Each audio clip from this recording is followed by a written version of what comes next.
রাজভোগ হবে রাজভোগ। 20 জন মেহমান এসেছে দাদা, 100 গ্রাম ইলিশ মাছ দিয়ে দেন, কোটি কোটি করে খাই। হ্যালো এভরিওয়ান, আশা করি সবাই ভালো আছেন যে যেখান থেকে আমার ভিডিওটা দেখছেন।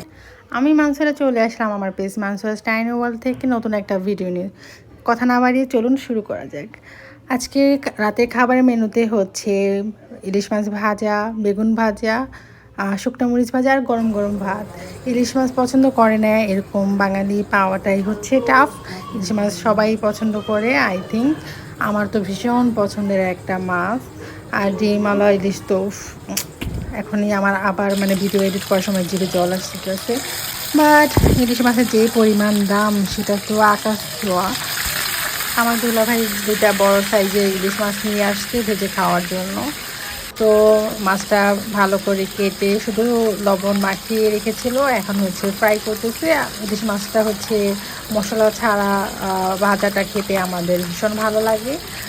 জাস্ট রিয়েল টেস্টটা পাওয়া যায় স্পাইস না ইউজ করলে। আর ইলিশ মাছের যে পরিমাণ দাম, ভাইয়া দাম বলার পর তো আমার মাথায় পুরো আকাশ ভেঙে পড়ছে যে এই ইলিশ মাছ দিয়ে হচ্ছে 1 আনা স্বর্ণ পাওয়া যেত। মানে স্বর্ণের দামে এখন ইলিশ মাছ খাচ্ছি। যাই হোক, বাঙালি তো আর ইলিশ খাওয়া ছাড়বে না। এই ছিল আজকের ভিডিও। খাবারটা কিন্তু অমৃত ছিল।